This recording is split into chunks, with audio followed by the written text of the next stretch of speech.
Nama benda, nama. Ahmad, Pak Mat. Ya. Nikah lagi?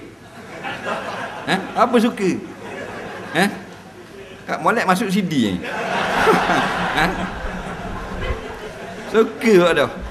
Nikah lagi? Tak lagi?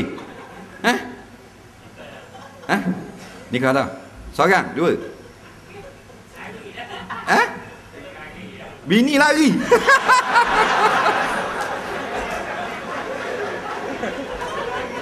Mana gitu? Kena mulat aku tanya kamu. Nah. Oh, bini lari. Tu kata kau puang, tak boleh agak sungguh kau puang ni. Nah. Handsome gitu lagi. Nah. Tak usah putus asa, Tuhan awak belaka kita ni kan. Bini lagi ke, anak lagi ke apa, semua kita duduk dalam takdir Allah. Berlapang dada. Jangan marah. Dan nikah lain apa tak? Nak tak? Nak? Dah apa dah. Yakin rezeki daripada Allah. Bila kita kahwin dengan seorang perempuan atau perempuan kahwin dengan seorang laki-laki, faham tak? Dia mari di rumah kita tu, dia mari dengan rezeki dah yang tetap daripada perut mak dia. Betul tak? Betul orang beriman. Bukan dia mari seorang nak faham rezeki kita. Tak boleh. Rezeki kita dah masuk dalam mulut dia.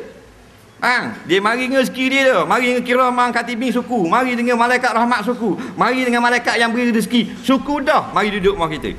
Yakin tak? Tak yakin siri. Yakin tak? Nak tak?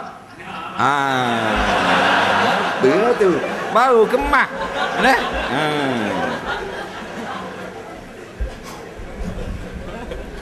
Nak kamu nak tunjuk? Kita beri. Tak usah takut, nikah jaga anak-anak kita tak? Lagi kita beri nombor telefon. Orang boleh tahan kau putih. Sukalah dah. Orang kapal sungguh. Nak tolong sama-sama kita.